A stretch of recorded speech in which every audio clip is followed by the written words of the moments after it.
A tiny mongoose and a ferocious leopard come face to face with each other. What happens after that? Let us read the story to find out. One evening, all the animals in the forest decide to meet. While watching the sunset, they ponder, where does the sun go? Ask the deer. Pointing to a far away hill, the deer says it seems as if it goes behind that hill and sleeps there. No, it does not go there. I have been to the that hill. The monkey replies.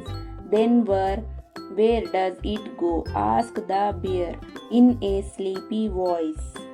Before anyone can answer, they hear the defending roar of the leopard.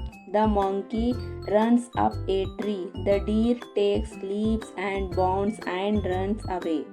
The bear hides behind the bushes. All animals flee the scene. Even the birds stop chirping.